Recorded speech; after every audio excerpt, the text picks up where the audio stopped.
Hello, this is Talkhouse Editor-in-Chief Michael Azarad.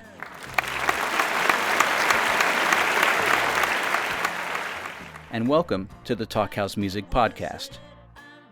One of pop's enduring genres is singer-songwriter music. The genre came into its own in the late 60s and early 70s, with people like Laura Nyro, Randy Newman, James Taylor, Joni Mitchell, and other icons.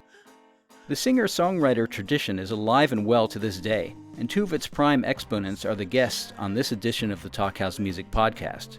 Tobias Jesso Jr. and Jessica Pratt.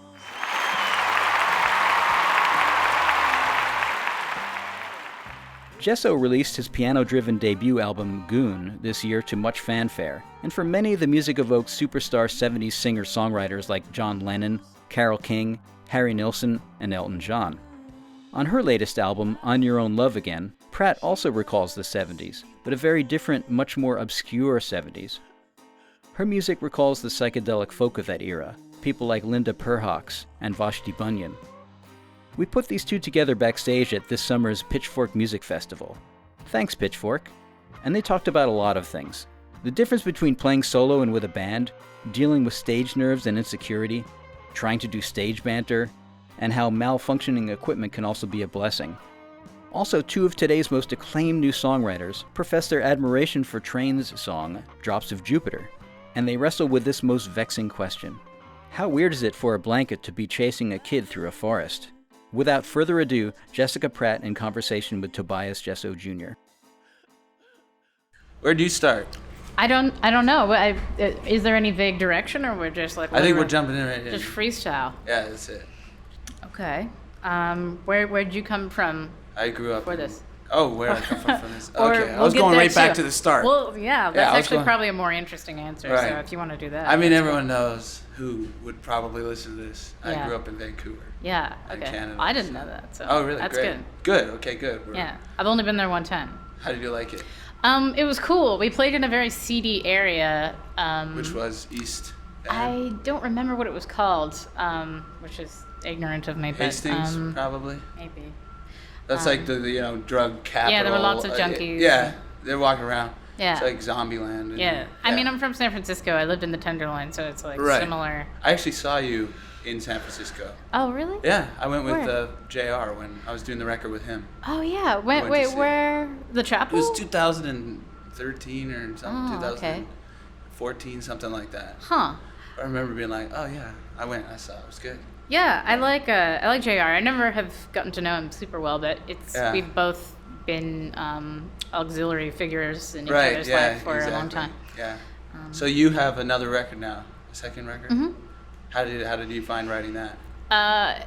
Easy. Really? I'm the opposite.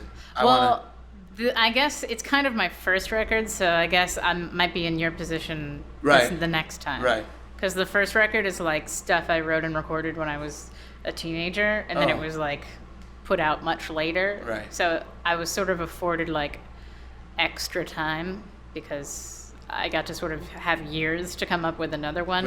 Which is the second one. And no pressure because the first one was just your teen years. Yeah. And it was already like, people liked it, but I'm afraid of the next, like the next hum. Yeah, I just want to I'm at the point now where it's just, just give up. Really? Yeah. It's funny because we were just having a conversation with Dan, the dude that runs my label, about how he was reading some new interview with Brian Wilson where he's supposed to be promoting his new record in tandem with the movie that just came out. Oh, yeah. And he was just openly all my new songs are shit, and I don't. I was have you really seen depressed. Have you seen the thing? I have. I think it's based on a book that I read, but I haven't seen the movie. Wait, what's based on the book? I think, isn't it based on heroes and villains in a certain... Oh, I mean, it covers that time period for sure. Right. I've never read that book. Somebody told me it was based on the book, and I was like, I read that. I enjoyed it a lot. Yeah? At first, I was distracted at the thought of John Cusack, who's an actor I like, portraying Brian Wilson just because I couldn't visualize it. Yeah, whenever they do those jumps in time and it's like these are supposed to be the same person, this is just him older. Yeah. Just with plastic surgery or something. I don't. It can be distracting. I was tough. very skeptical going into it, but I actually think that they both did a really good job. those movies that do time jumps back, you know, and it says this is, you know, when they fell in love when they were younger and stuff like that. Yeah. I do have days where I love those movies, but for the most part, I cannot stand them. Yeah, and the added layer of like music biopic is always like a little tedious too. But it's tough when you're like in love with something to see it. Yes. You know, to watch it. Yeah, that's a particularly sacred thing to be dealing with. Right. So are you happy with the new record? Yeah, I am. That's good. It's weird. It's just now starting to feel like old to me. Right. Oh, mine's been old since I wrote the demos 2012, you know, around my birthday, sort of thing like that. So, it's kind of weird, like walking around, you got this sort of thing that's 2 years old, you're trying to promote. It's tough, you know? It's hard, especially when you have to tour a lot. Yeah. Oh, I hate touring.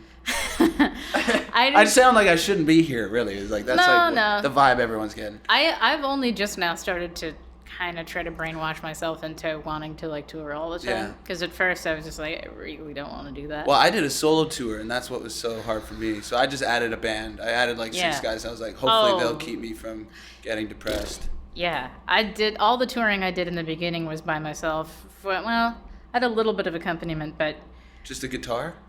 Just a guitar, and sometimes I would play with the keyboardist, but I think I saw you with the keyboardist. Oh, that must have been a long time ago. Yeah. It's hard to be one person and try to like bring the heat every night, you know? Yeah. And then it makes you feel like having a band is like cheating or something. Right. And then you're like, well, or that it's not you anymore, you know? Like I did a whole piano tour. I was like, okay, this is like who it is, you know, what it's all about. And then when I added the band, I was like, oh, this is a completely different thing, you know? I didn't know whether I liked it or I didn't like it, you know? I've only ever played with one additional person. I can't imagine a whole band. It seems like it would just change everything. Whole band is crazy. And then you got all these new personalities and stuff. Yeah. But I'm such a sort of fan of, you know, instruments. I just let them solo the whole time. So every time I'm not singing, I'll be like, why don't we pick up a solo there? Reggie. Yeah. Go for it. I think I have like 19 solos in my set today. That's good. Soloing like 10 songs, you know. I mean, if you like the guy behind the solo, they're great. You know. Great. Yeah. They're perfect. How did you meet your dudes? Well, you know, I was in San Francisco recording the record. And we kind of ran out of budget pretty quick. You know, we were pretty down and out. And I said, well, let's go to L.A. because I wanted to put strings on.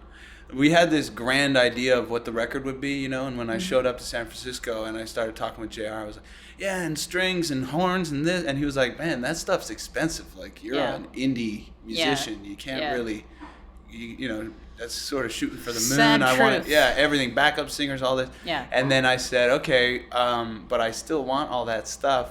And he was like, well, you got to find a way to get it. So we went down to LA, and I'd spent some time in LA, and I knew a bunch of musicians. So we kind of like, you know, picked little random musicians here and there to play the different parts. Right. And then years later, I was on a date with a girl, and my friend reached out to me and said, hey, you got to come to this bar. You got to check out this band. You know, they're playing like 1920s jazz styles. And I was like, maybe, you know. So I asked her, and then we went to this thing, and it blew my mind. Mm-hmm. And it was some of the guys who played on my album, you know. They were like tipping the hat from the stage. Yeah. And then after the show, I was like, that was incredible. Just all instrumental. They were, you know. Yeah. Totally. You know, that kind of stuff. Yeah. And then we got in touch. They're, oh yeah, you know, nice to see you again, and this and that. And I knew some of them. And then they just reached out when I was on my solo tour and said, do you want to play a show together? And I showed up at Soundcheck when I was back in LA, and they were the band. Well, that's a good way to do it. Yeah. Genuinely. I think it's better to find a band that's already a band. Because they've been playing together, you know? Yeah, they have it seems so crazy to just like get like 6 hired guns and then just like hope it works out, you know? What's the most amount of people you can imagine adding? Like if I said, hey, I got 20 great guys for you. I don't know. It's an interesting question.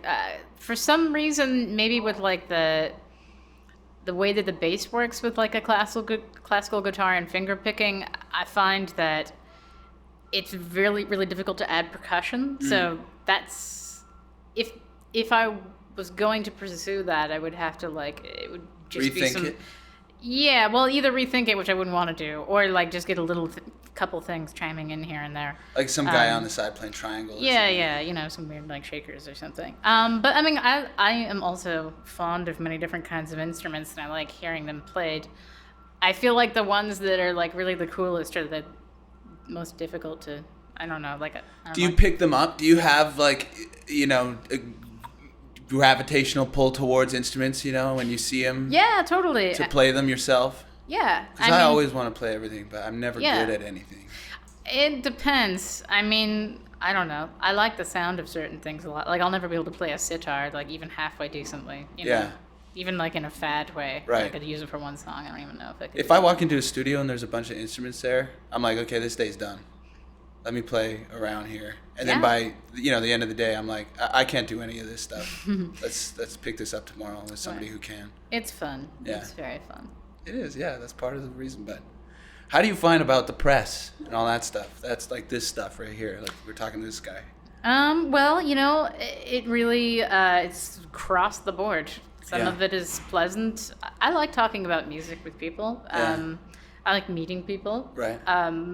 I mean, music journalism is at a weird state where it's, I don't know, a lot of it is informed by things that aren't necessarily relevant to the music or... Oh, you mean like gossip? Well, sure that, or like advertising or like whatever. Right. Or just, agendas. And a lot of, people don't get paid that much to write about music, so sometimes So it's you're a finding case the bottom of the barrel. Not every time, but I mean, sometimes I think it's just a case of who's available, who's willing to do whatever. So have you ever had an interview where somebody you could tell just didn't like your music? I don't know if I felt like they specifically didn't like it. I've had cases where it's obvious they didn't like, they don't know anything about it whatsoever. But that's like. I had a guy who didn't like it. Really? Yeah. He was like me, giving you the Well, vibe. he liked the demos, He got attached to those. Yeah. And then he's one of those purists, when the record came out and there was new versions of these songs, he wasn't having it. He was questioning every decision and stuff. Openly. Openly, yes. It was, why did you choose to do this on this song? I was like, I don't know. I didn't even do that. I don't know if it's just because I've only experienced it in my life, but I feel like that is sort of a modern thing too. Like maybe like a sort of cynical, antagonistic approach to. Questions and stuff like that. Well, at least it's better than the guy who interviews you and he's all nice and friendly and then, the interview's a little bit shady. Yeah. That's the worst, you know, where you're like, oh, what a nice guy. Yeah. And then 2 weeks later, you're like, what an asshole. I don't know. Yeah, that would suck. Yeah. But people say all kinds of things. How are you excited to play here? I'm excited because there's so many great people playing. 10-year anniversary too, right? Oh, is it really? Yeah, it's a big 10-year. I didn't know that. Well, it's my first time, so I don't know. I'm happy that I got asked to play. Do you ever think about what you're going to say on stage before you go up there? Do you cheat? It depends on the setting and I like to. I think people. It really means a lot when you say something to them. Right. And I'm not particularly talkative on stage. Right. Not because I don't care, but just because I find it takes me out of the zone. Right. Do you talk a lot? Oh, yeah. Yeah? Oh, hell yeah. I very much admire stage banter. But mine's just for fear of playing. So they'll say, you got 30 minutes. I'll say, great, I'll talk for 15. And then I only need to play 4 songs, something like that. That's great. Yeah. But yes, I talk a lot. And I do think of themes of what to say before I go on. And I can't tell whether it's cheating or not. Whenever I figure it out, I'm like, oh, maybe I'll say that. And then I want to tell the people around me. But then I'm like, man, if I told them and then I showed up on stage and said it, they'd be like, come on, man. No, you can't do that. Sometimes, it's like... I just like, for instance, like the drummer of the band, he's a real showy guy. Right. And I thought, how funny would it be if I put him on the spot, he didn't know, and I just said, hey, take off your shirt. Yeah. Or something like that, Yeah. And then so now I'm deciding whether to do that. Yeah, well, maybe you should. What do you think? Maybe he's listening right now and he'll... This isn't live. This is just going into his little tape recorder. Well, I don't know. He has his live ways. on the radio. He probably has his ways. Yeah, you should. I do know what you mean about, like, at any point voicing the idea beforehand and then you feel self-conscious, like, trying to re-engage. Well, I was just worried because I have a full band. I was like, don't give any of them mics because I don't want them to put me on the spot. I want to put them on the spot. No, yeah, that's not. I wouldn't like that. I want to be. I feel like I have a very low tolerance for like. I don't know. Sometimes it's like you just become. Your brain becomes more one-dimensional or something when you're playing music, like during a set. Right. I feel like when people like throw shit at me, sometimes my mind isn't as agile. I can't like. Right. You can't deflect it. I'm not like. Right. Anymore. Oh, see, I get by with that audience stuff. I'm probably way more because I'm so nervous. You know, Yeah. going on. Do you get nervous? I do. I do. I get so nervous. It really depends. Sometimes it's completely irrational. Like sometimes I'll be nervous for a show that I really shouldn't be. Yeah. Vice versa. I just get nervous because I don't believe. You know what I mean? I'm like, I'm not going to do a good job. Yeah, I believe it's really like as you wake up on one side of the bed and there's kind of no arguing with it. Really? I'm always on the same side of the bed. You just always think you're going to I'm always shit. I'm always like, I'll wake up, I'll tell Willie, my manager, I'll say, I feel okay. And then 10 minutes before I go on, I said, pull me out of this. Yeah. I can't do this. Yeah. I always have a glimmer. I'm never like boldly confident 100%. I think that if I was, maybe I wouldn't sound as good or something. I don't know if you really like believe in yourself too much. Like but the thing that kills you is you can never prepare your voice for being nervous, That's my big thing. Is like I'm at home practicing, I sound great. I'm killing this set. No, and then there's like 4 people in the room and I do a terrible job, Well, singing and coordinating your hand movements with playing piano or guitar. Drifting through the day, I look so long, I can't say I've found another friend like you and I. If you just can't find the words to tell,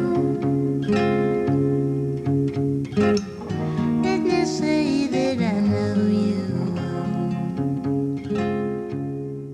You know what's kind of sick? What's that? I really love it when my instrument gives out. Yeah? Yeah, I love it. I'm like, yes, that song's over. How did that doesn't happen to me very often. Oh, I've had guitars give out. My piano will just turn off. Sometimes I'll just like flick it off. Yeah. Because it's electric. Yeah. I'll be like shit, man, over. this is not going well. I'll just flick it off. Yeah. Say, oh man, what happened? Power outage. Yeah. Well, there was going to be thunderstorms today, but that's not happening. Oh, great. I'll blame it on that. Yeah. But now they'll know. Yeah. And it's sunny out. Yeah, it's not. Doesn't look like the weather's going to really affect the set. Well, things shorted out because it was too hot. So. I played in Barcelona, and it was the windiest stage. And they opened the piano, there's a big grand piano, and it just collected the wind. I sounded like a shoegaze artist. It was like just, the whole time, and I'm trying to sing over top of it. Yeah. But it was almost like so bad that it was good again. It's like transcendent. Yeah, it was so bad it was good. It's weird when that happens. I'm kind of nervous about this train rolling by. It seems very loud. Really? Very, very loud. Yeah. I got a band now, so I don't need to worry about that. Yeah, you don't even give a shit. That's Yeah. nice. That's good. I am envious of the power of volume in a band. Right. That's something that I think about sometimes. I thought when you first said it, I thought you were talking about the band Train. I was like, how'd they get on the bill? Do you like that band? I mean, I know I'm familiar with their radio hits. Yeah. I mean, when I was like 16 or 15, yeah. I told this girl that I had a crush on, if I die, play Drops of Jupiter at my funeral. We just heard that song when we were trying to navigate toward a Chili's outside of, I can't remember where that was. It was like Wisconsin or something. But the thing is like, yeah, it's a great song. And I'm not ashamed of it, Sure. but I'm ashamed that she knows that I told her that. Yeah. Because I was being totally serious about it at the time. Hey, man. So now I think back and I'm like, man, I really thought that would work. Yeah. But that was a pickup line. Like, if I die, play this terrible song. Yeah. But it's a great song. But it's just sure. a little corny. Yeah. It's got nice structure for like a radio song nowadays, It's If it came on somewhere, I'd probably if I could find headphones, I'd wear it. yeah, you'd go deep Exactly. into it. Yeah. Okay. Then it's just me singing this song with nothing else playing. Yeah, you just a cappella Another on the bus. shameful moment for me. Yeah. I thought I would, and my past is musical history is full of these shameful things. I don't know how you came up in music, but I came straight through the pop thing. Yeah. Family listen to a lot of music, no, or just you never, straight up? Never. Yeah. The same CD probably since like 1991. Yeah. And it's like, Big Shiny Tunes 5 or something, It's an interesting place to break out of. I mean, Yeah. it's got to make music seem so like exhilarating and definitely exciting. Yeah, and then there's so much I don't know still. Well, that's cool. People are really consumed with wanting. When I was a teenager, I felt really obligated to just become completely knowledgeable and encyclopedic about like every form of music that has ever existed. And You are like that? I wanted to. You've wanted I to. felt like the pressure You do. from myself to like I need to consume as much as possible, know as much. I feel that way too, but I can't remember names. And all those people always remember all the names. Oh, that's Jeff Barley, and he played with Bowie when he played. And I'm just like, I can can't. go into like little periods where I know. Yeah. I can remember those things like it's like Terry blah blah blah. Yeah. But over I can't. Right. Extensive periods of time they vanish. I got the train trivia down. Yeah. Yeah, I don't know anything about that. That's the extent I got. I got my high school bands. What's the singer's name? I don't even know what his name is. Name. Okay, well. I don't actually know much about Train. I don't know. I should. I'll look into it. I'll get back to you on his name. All right. Because they do have, I'm not going to Google it. This is not Train bashing. We're not train bashing here. No. This is Train, we love you. Yeah. Train hopping. Yeah, getting on exactly. the train. We're hopping on the train. On the wagon. We're getting on the train. Yeah. And we're taking it all the way to Jupiter. Yeah. It's a long ride. It is, yeah. What a song. Wicked journey. Yeah. What else is there? What he just keeps rolling. Do you ever get those kind of interviews where they ask you a question and you start talking? Yeah. And then you get to the end of your answer and you're like, all right, it's time to talk again for this guy. And he just stares at you because he knows you're going to say more. Yeah. In an attempt to, Yeah. It's kind of like, it's like a therapist tactic or something. Yeah. They're just like looking at you. And they're just staring blankly. There's absolutely no registering what you're saying. Yeah. Yeah. It happens a lot. Have you ever had it happen with like a camera on you? No, I haven't really reached the big stakes yet. I haven't had any on. I don't think I've had any on-camera interviews yet. I had one on-camera interview. The first one I ever had. It sounds nerve-wracking. It was. It was in Holland, and it was with this girl, and she was like, just a high school project or something. Yeah. And I turned to Willie. I was like, well, is this the first one? Like, this is the first. I thought it was going to be a big deal. Lights, camera, and all that kind of stuff. I was like, this is the first one? He's like, yeah, it's fine. She, pulled out an old VHS sort of thing. That's kind of cool. Yeah.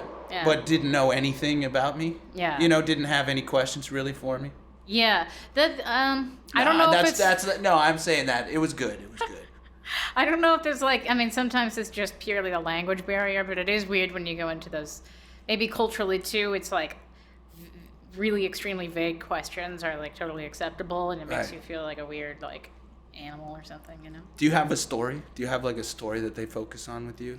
I think everyone does. Yeah, it's a little bit, right? Because the first record is stuff that this guy that already plays music put out and discovered or something like that, right. So it's so what were you doing before? Right, before that happened. Yeah. They always do the Disney flip on you. Exactly. Any way they can make it into a thing. Totally. Yeah. Mine just felt like normal amount of time going place to place. Now I could have 2 feature films about it or something. Yeah. They've written the script for me. Wait, what is your I was in LA Yeah. suffering. Yeah. Just suffering. I'm going to give you the movie pitch version. Okay. I was suffering. One man. That's what he's suffering, Yeah. And I was in LA. I was, I just had a normal job. I was working, normally. Yeah. Me too. And then everything went wrong. I had to move back to Canada. Right. Back to Vancouver. This is, the protagonist moves home scenario back to my parents' woodshed. Right. And it's totally unfamiliar to me now. Yeah. My old friends and things Yeah. now.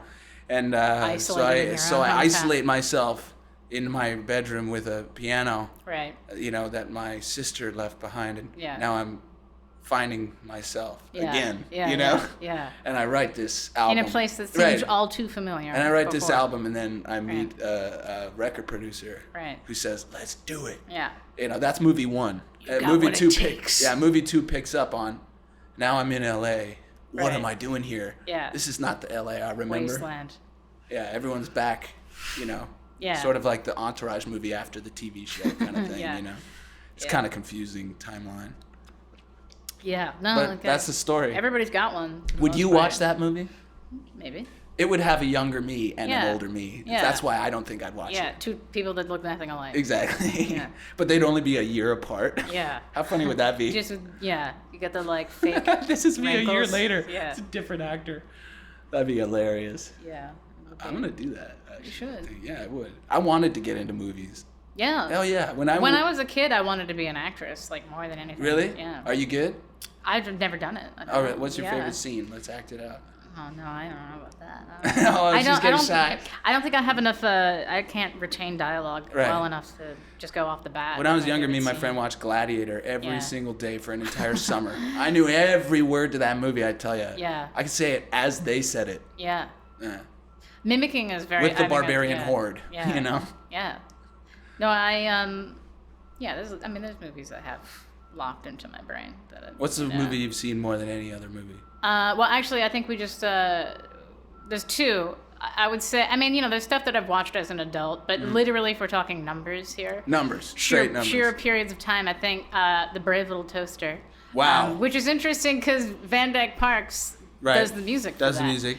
And great movie. Overboard. I used to watch it every day after school with Go my back to Brave Little grandma. Toaster for a second. Yeah. Catch me up, because I've seen that movie and I Yeah? forget. It's about a little toaster and they're getting thrown out. Is it a Toy Story scenario? It's sort of that sort of thing. It's a toaster, a vacuum, a lamp, a radio. Who's John Lennon? I love the little water bottle, the hot water bottle. I love that. Blanky is his name. Oh, it's a blankie. He's a heated blanket. Oh, okay. So he's got his head is the electric. He's got a knob for a nose. Right. So they live in a home with a kid who is college age. He grew up with them. He's going away to college, and I don't know what, like maybe the parents leave for the summer that the kid goes away to college. So they're alone in the house, and they're like, they think they've been left alone, so they journey across the states to reunite with deliver who they toast. call the master, which is really kind of Really? like, disconcerting. Yeah.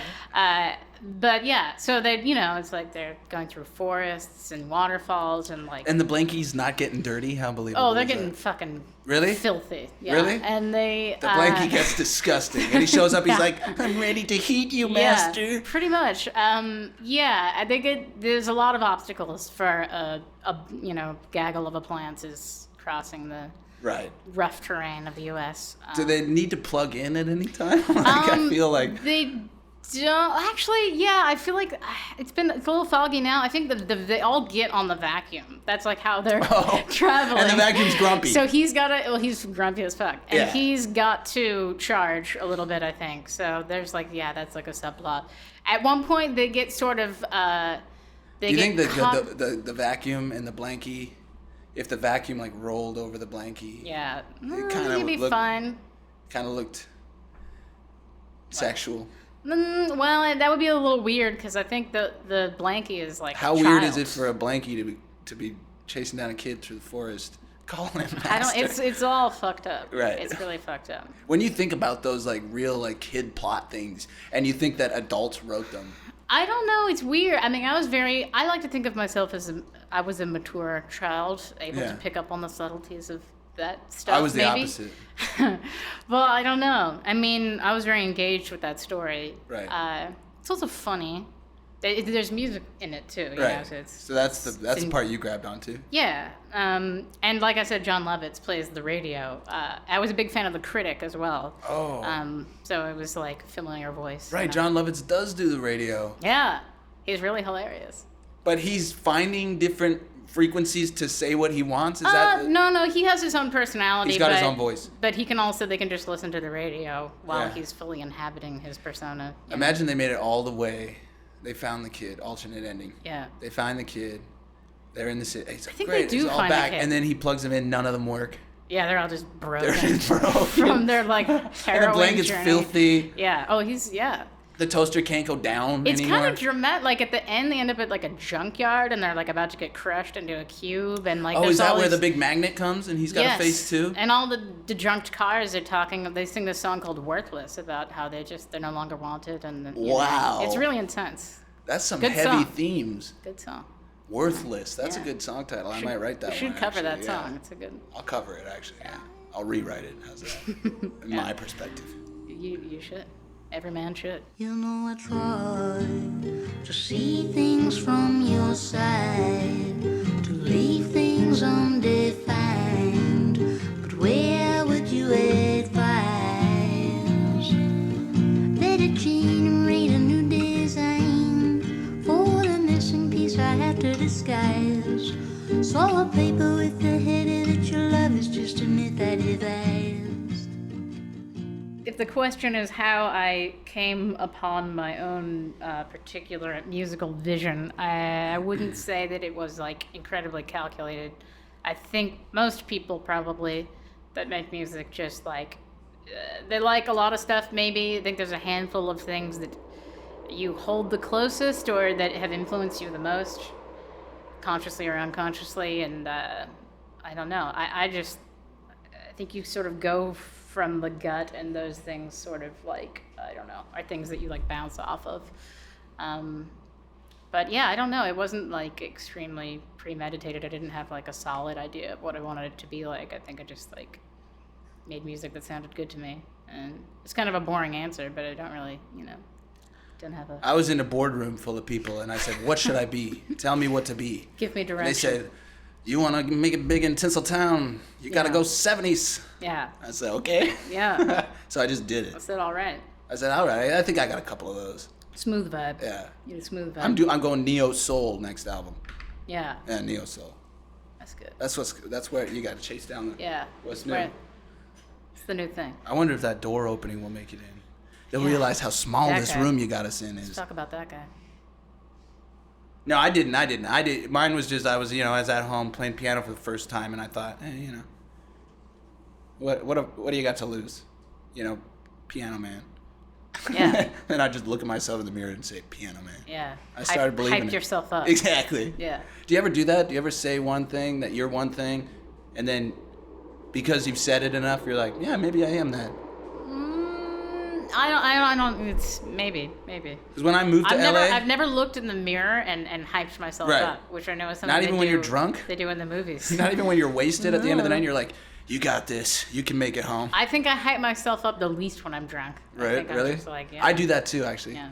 I'll be on a date. I'll go in the bathroom and say, "Get out of here. Yeah. You can't do this. Shut it down. You can't get. You got to get out. This is gonna be disappointing all around." Kelsey's not buying it. Right. Yeah. That actually did happen to me. Really? Yeah. I looked in the mirror. I said, "Get out of here." Yeah. And I went out and I said, "I'm leaving." And the Yeah. girl said, "Oh, well, it's 3 a.m." I said, "What? What? It's 3 a.m." I looked at the clock. It was 3 a.m. And then she was like, "Well, can you text me at least when you get home? Because you're pretty drunk." She could tell, Yeah. I was like, "Shit, I wasn't hiding it." Yeah. And then I left and I woke up in a bush the next day. Damn. Yeah. I've never And I s- had texted her, I'm home, safe and sound, but it was at 3:02. It's 2 minutes after I left. Yeah, that's not possible. It's not possible. I mean, unless you're sleeping in a bush. I was in Which a bush. you yeah. did. I'm home. That's cool. Just a bush. I mean, bushy home. What is home? Exactly. Who can define that? Exactly. I'm leaving tomorrow. So, Yeah, both of us. yeah, I'm leaving tomorrow. I got another festival to go to. Oh, wait, where are you going? What's your excuse? I'm going to New York, but then home. This is the end of my. Oh, this is the end? Yeah, Oh. the end. Yeah, I got another thing to do. God, you're lucky. Well, Anyways, I'm going to see Mac, obviously. Yeah. Last time I saw him and they edited this out of the, I did an interview with one of the magazines. I said, they said, what are you looking forward to? I said, I'm looking forward to seeing Mac because last time I saw him, his bandmate was playing a theremin with a big giant dildo. Well, that's and I was cool. like, and I was like, yeah, that's a great answer. It's so edgy. It's got everything, And then they cut it out. And they cut it. They just said, I'm looking forward to seeing Mac DeMarco in overalls or something like that. Oh, Jesus. Yeah. Eating an apple. Yeah. Yeah. I'm looking forward to seeing Mac with a hot dog. Yeah. Question mark? Yeah, he doesn't even know if it's right. I saw Mac only one time a long time ago. Well, I guess it was like 3 years ago or something. It was a very entertaining show. Yeah, he's a wildcat on stage. Big place. And I wanted to see Wilco. I think I'm gonna try my best, cause love him. Yeah. But I gotta play another show tonight. Oh, where are you? A double show, like it's like crazy, 2 in 1 day. That's crazy. No one needs that. That's a terrible thing. I don't know why. Because you don't know which one to like. Because no give one your knows juice exactly. To. Give you. Because you can't give it to both. You can't have a double juice day. Really? I don't know. Maybe. Is that a fact? I'm weak. Willie, get me out of this one. Weak human. Get me out of this one. One of them. You choose. Willie's gonna charge you up.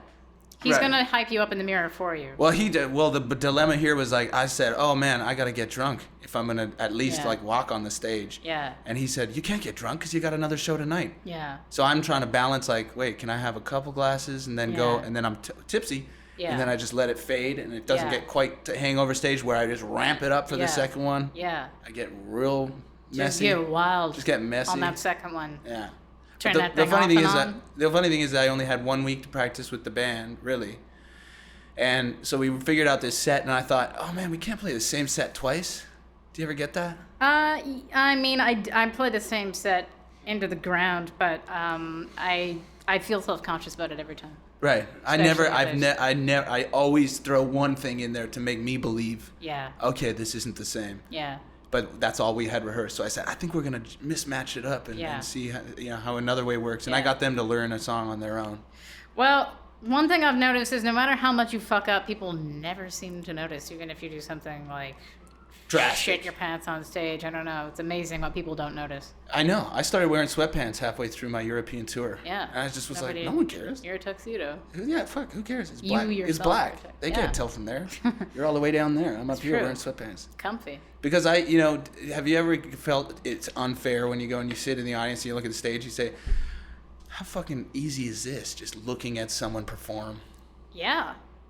And I have to be the one giving myself to, you know? But I'm actually not fond of standing and watching things. Standing. Really? I mean, I don't know. It's got to be cool. I have to for me know a song. Yeah. Play the hits. Play the hits. Yeah. Frankly, I'd rather Yeah. hear the same song I know 3 times than like. You something apply like that to your own. Yeah, I play the same delivery song Yeah. over and over. Just 5 songs. And I hope everyone knows it. Yeah. And it's usually a Here cover. we go again. Yeah. So long, my only friend. I guess we gave it a try. And then I guess we tried again. I don't remember why. And that's it for this edition of the Talkhouse Music Podcast. Thanks to our producer-engineer, Elia Einhorn. For more Talkhouse Music podcasts, visit the Talkhouse Music SoundCloud page or subscribe to the Talkhouse Music Podcast on iTunes. And for great writing about music by smart, notable musicians, by all means visit thetalkhouse.com/music.